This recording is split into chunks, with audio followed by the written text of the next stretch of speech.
Seguimos en Radio Sí, seguimos con El Dedo Gordo, programa dedicado a Martín Miguel de Güemes. ¿Por qué? Porque se conmemoran 200 años de su fallecimiento. Veníamos hablando un poquito nosotros, pero es hora de hablar con alguien que realmente sabe. Está en comunicación telefónica el licenciado Juan Marcelo Calabria, docente, ensayista y autor del libro San Martín, modelo de líder americano. Lucía y Federico te saludan. ¿Cómo andas? Hola Lucía, hola Federico. ¿Cómo estás? Muchas gracias por atendernos. Al contrario, un gusto estar con ustedes y con toda la audiencia. Vamos a empezar a hablar un poquito de Güemes, un héroe de la independencia, rechazó como 6 invasiones inglesas y demás, y empieza a tener un lugarcito en la historia, o en la historia popular, si se quiere, recién ahora, ¿no?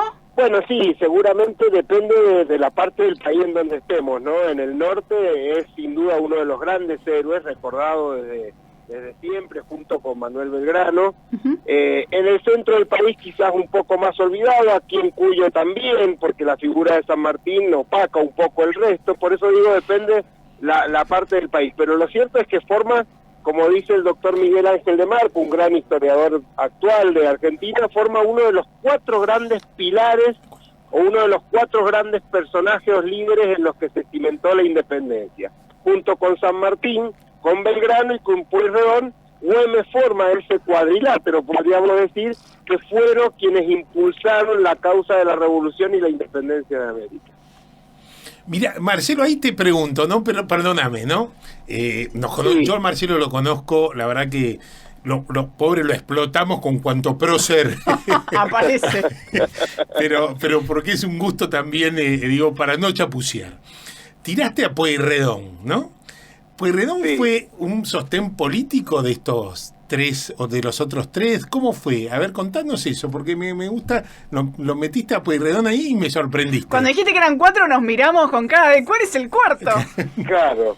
Bueno, sí, es interesante porque recordemos que Pueyrredón es el primer director supremo elegido por el Congreso de Tucumán, que se había instalado a principios de 1816. Recordemos que fue muy tortuoso nuestro proceso revolucionario de 1810 hasta 1816, en donde comienza a perfilarse ya lo que va a ser la independencia a partir de la instalación del Congreso de Tucumán. Y el Congreso de Tucumán, como todo cuerpo colegiado y como todo Congreso aún hoy en día, se manejaba por votos, por números. Sí. Y entonces la estrategia sanmartiniana, que ya era San Martín gobernador intendente de Cuyo, en acuerdo con Belgrano, en acuerdo con Güemes, es primero dotar a las Provincias Unidas de un poder central fuerte que fuera elegido por el concurso de las provincias. Y ahí surgen varios nombres, el mismo San Martín, Belgrano, y surge el nombre de Pueyrredón. ¿Pueyrredón quién es? Es diputado ante el Congreso de Tucumán. ¿Diputado por qué provincia? Por San Luis, que está bajo la égida de la Gobernación e Intendencia de Cuyo. ¿Quién es el jefe político de Pueyrredón? San Martín, como gobernador intendente de Cuyo.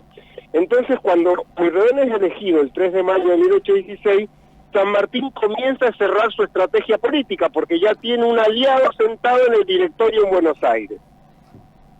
Bien. Cuando Belgrano llega de la misión diplomática de Europa, a la cual había sido enviado para obtener un apoyo a la causa de la independencia, Belgrano se pone en contacto con Güemes y pide a Güemes todo el apoyo para los diputados del norte que van a sesionar en el Congreso. Porque ya Belgrano, Güemes y San Martín preveía que iba a ser difícil lograr los votos necesarios para declarar la independencia. Y allí Güemes tiene un ascendente importantísimo. Güemes es, como bien vos lo dijiste, es un héroe de las invasiones de la Reconquista y de las invasiones inglesas. Es un héroe de la lucha en el norte contra los españoles, ha repelido 7 invasiones españolas. Es un personaje, aparte de ser gobernador de Salta, central en el norte, como lo es Belgrano.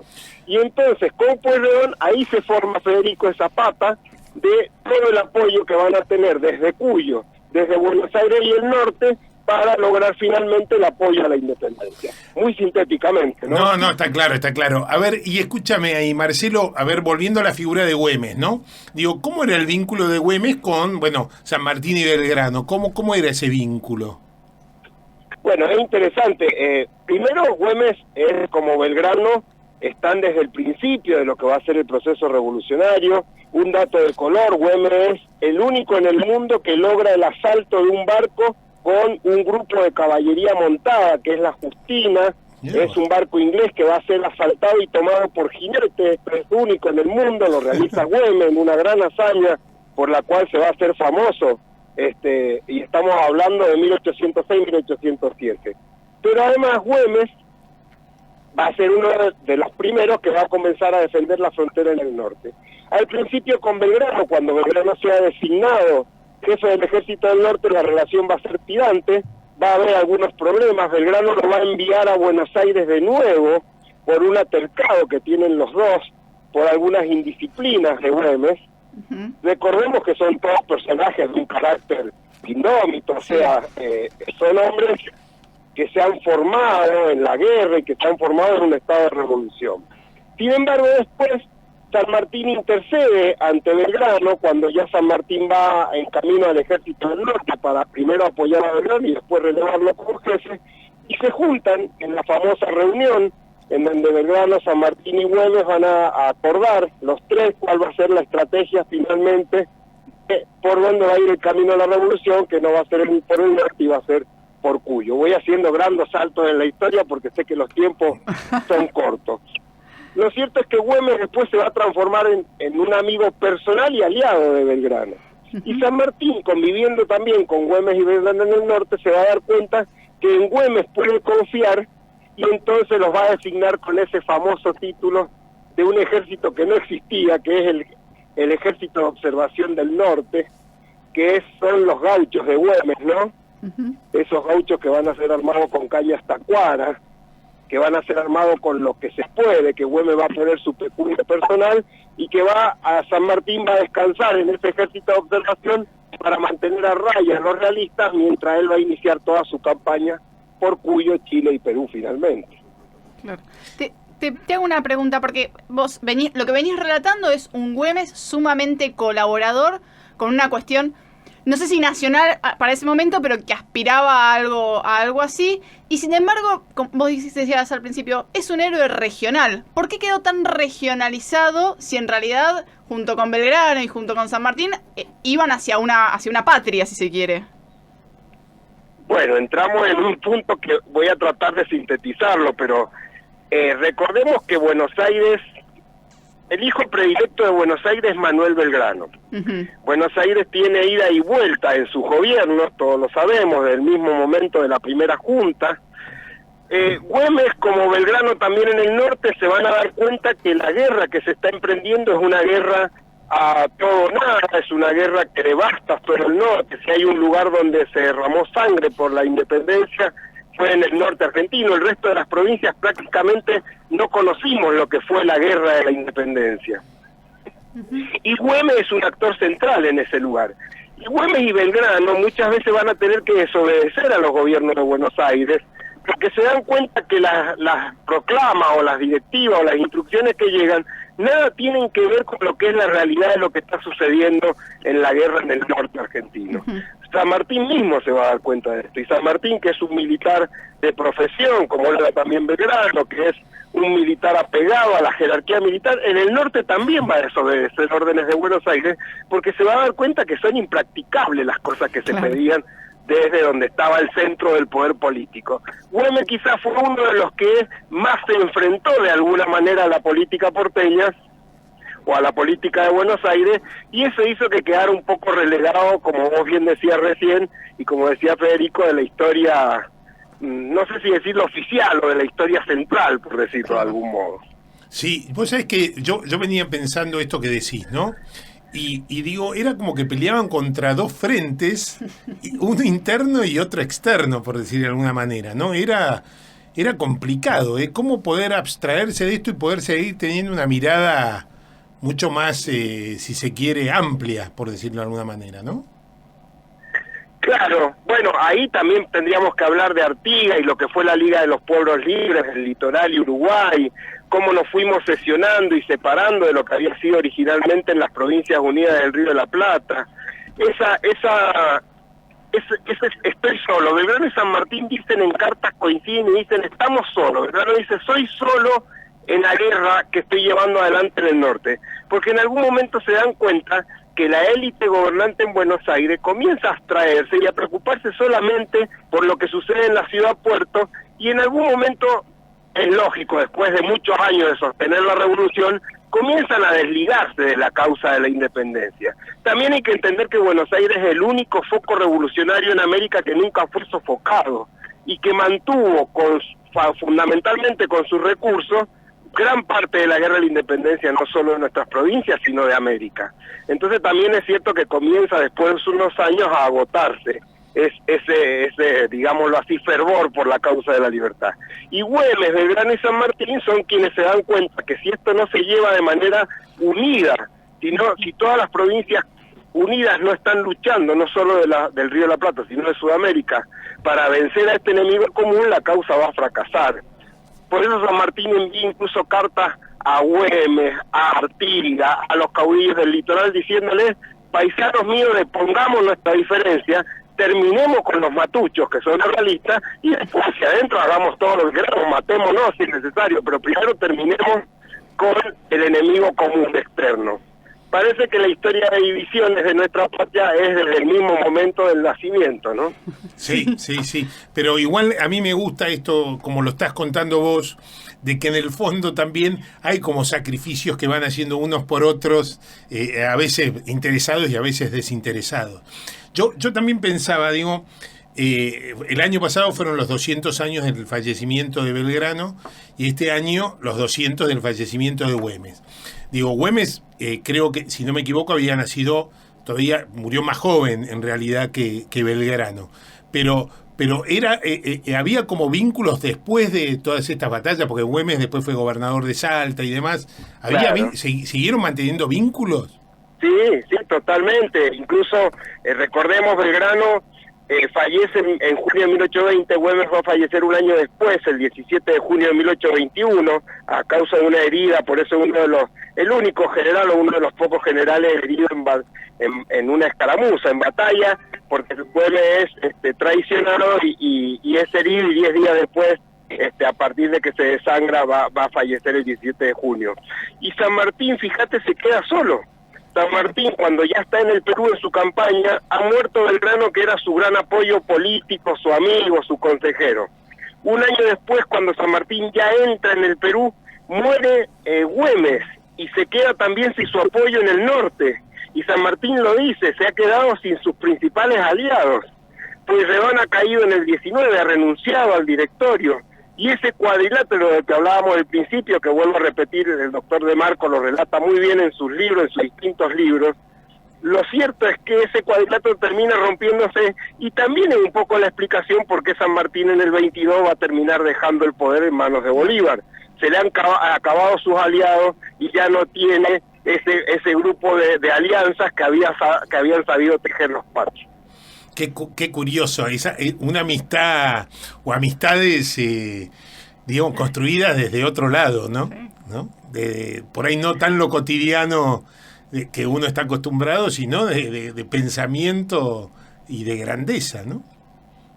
Fíjate que eran amistades construidas primero epistolarmente, porque se conocen tanto con Belgrano como con Güemes, se conocen primero por carta antes de conocerse personalmente. Es una amistad, yo diría, y es interesante lo que vos decís, a la luz de un ideal, de una misión en común, de un ideal superior en común, a los cuales todos van a dejar o de poner sus intereses particulares.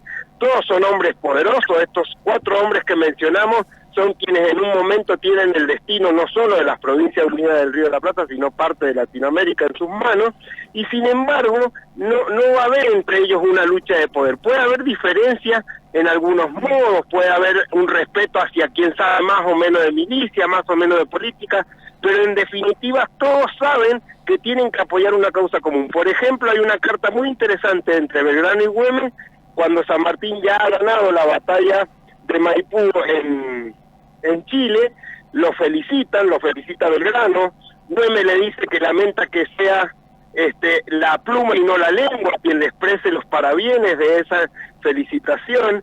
Se lamenta Güemes de no haber participado con su espada en la batalla, y además Belgrano y Güemes se ponen de acuerdo y dicen, bueno, ahora hay que apoyar a San Martín en la campaña libertadora del Perú. Es decir, es esa amistad en pos de un ideal superior, ¿no? Marcelo, te pregunto por Güemes en Salta. Digo, acá estamos con un Güemes en contexto, si se quiere, independentista. Me atrevo a decir nacional, que todavía no, pero no importa, como una cuestión más macro. ¿Cómo era Güemes en Salta? Porque era muy querido ahí, pese a que... Yo te voy a hacer una lectura rápida de lo que uno va encontrando en libros de historia para el público en general. Digamos que era una persona adinerada, de clase alta, sin embargo, que rápidamente querida por lo que son los gauchos. Claro. Bueno, es interesante lo que decís. Güemes tiene un origen de una familia acomodada, de las castas superiores, como se llamaban en esa época. Su padre ha sido tesorero de la Real Audiencia y de la Corona Española, es decir, viene de una familia importante. Su madre desciende de los conquistadores directamente, de quienes fundaron varias provincias del norte. Sin embargo, Güemes, por esa vida, como le va a tocar también a muchos, esa vida de campo, esa vida en las haciendas, se va identificando con los que son nuestros gauchos, nuestros hombres de campo, y después se da cuenta que son en definitiva quienes están peleando por la guerra de la independencia, y que son quienes van a luchar realmente convencidos por la liberación. Lo que sucede es que Güemes en su gobernación, que es bastante avanzada en Salta, como le había pasado a San Martín aquí en Cuyo, Güemes recibe mucha oposición de las clases dominantes, de la aristocracia que están emparentadas con los intereses españoles, y por eso finalmente va a ser derrocado y traicionado. Pero la gobernación de Güemes en Salta, en la época de los caudillos, Güemes es un caudillo en el norte, es una gobernación en donde va a tratar de transformar a la provincia no solo en un bastión de resistencia a la lucha armada contra los realistas, sino también en un bastión de libertad, de educación, de progreso. Y ahí es muy interesante las comunicaciones que tiene con gobernador intendente de Cuyo, San Martín, que es como la meca en ese momento política, porque Cuyo se ha transformado en el núcleo político desde donde San Martín va a irradiar la idea de ilustración, independencia y libertad. Mira, y escúchame, y como estratega militar, ¿qué podemos decir de Güemes? Porque viste que hay toda esta idea de que era como que emprendía lo que se llamaba en ese momento guerrillas, ¿no? Digamos. Claro.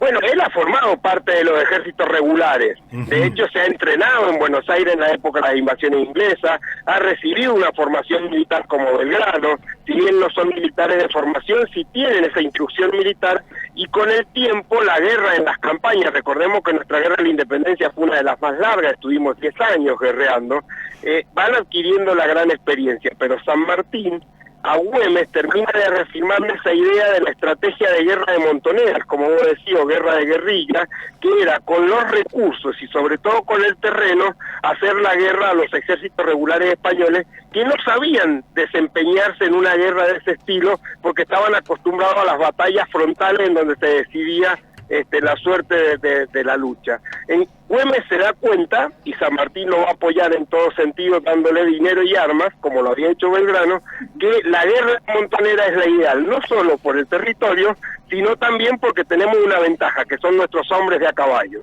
Nuestra caballería va a ser la que va a sobresalir en la guerra de la independencia, y Güemes va a hacer de esto esa guerra que también ya había implementado Belgrano con el exojujeño, de tierra arrasada, volver a atacar, retraerse, y de esa forma ir diezmando a los ejércitos realistas. Vos comentabas, siento que te estamos llevando de acá para allá, que nos estás pimponeando todo. Ustedes son buenos preguntando, espero ser buenos respondiendo. No, buenísimo. No, buenísimo. Y surgen nuevas preguntas. Te voy a llevar a otra. Vos decís, Güemes muere como traicionado, y de hecho, por lo que tengo entendido, en la casa de una de sus hermanas. Claro, escapando, sí. Exacto, que esa hermana tiene, Macacha tiene como un rol bastante activo para lo que es la época, ¿no? Claro, y más que Macacha está casada con un español que es leal a la corona. O sea, Macacha tiene una historia de vida terrible. Los 7 hermanos, Güemes tiene 7 hermanos, se destacan 3, se recuerdan la historia, su hermano mayor, que fue también militar, él y Macacha, pero Macacha es su gran soporte. Si bien la esposa de Güemes es también una gran patriota, Carmen Puig, pero Macacha es quien va a asesorar a Güemes, quien le va a ayudar llevando informes, quien va a manejar toda la red de espías que se manejaba entre las estancias. Macacha tiene un rol central y evidentemente debe haber sido una mujer de un carácter excepcional, ¿no? Y bueno, justamente cuando va a verla ella, cuando Güemes está en la ciudad, le avisan que hay una partida de realistas esperándolo, y bueno, lo van a tratar de cazar. Güemes va a escapar custodiado por su escolta, pero va a ser herido. Pero Macacha tiene un rol central en todo lo que es la estrategia de Güemes, de ir diezmando y de ir sabiendo quién le está proporcionando recursos a los realistas desde las familias patriotas o españolas. Claro. Vos sabés que yo venía pensando esto de Macacha, que digo, son estas mujeres que estaban ahí, ¿no? Cumpliendo un rol, por ahí, si se quiere, más tapado por la historia también. Esto decíamos, hasta si decimos que el mismo Güemes no es tan visible por ahí para esta zona del país, digo también, lo de las mujeres. Pero también yo pensaba la mala suerte, digo, de el año pasado nos pasó con Belgrano y este año nos pasa con Güemes, de que, cuando son 200 años, el año pasado 250 y 200 de Belgrano, es como que la posibilidad de reivindicarlos y de hacer una cosa de difusión, de aprender y demás, digo, cómo la pandemia, la situación y demás va tapando por ahí los homenajes que estos próceres no solo merecen, sino también cómo transmitirlos a las futuras generaciones, ¿no? Digo, que es una pena. Yo no sé si se está preparando algo en el norte con respecto a Güemes, no, la verdad que no desconozco yo, digo. Mira, yo ya comenzaron muchas charlas del Instituto de Mestiano, los descendientes, hay muchos descendientes de Güemes en el norte, se están organizando actividades, la mayoría virtuales, por supuesto, por lo mismo como decías, como nos pasó el año pasado con Belgrano. Ahora, dos cosas te digo. Una, yo participaba hace ya 10 años atrás en lo que es la jineteada y la vigilia güemesiana en el norte, donde miles de gauchos de distintas provincias se reúnen hasta la higuerita, hasta donde fue la muerte final a donde murió Güemes.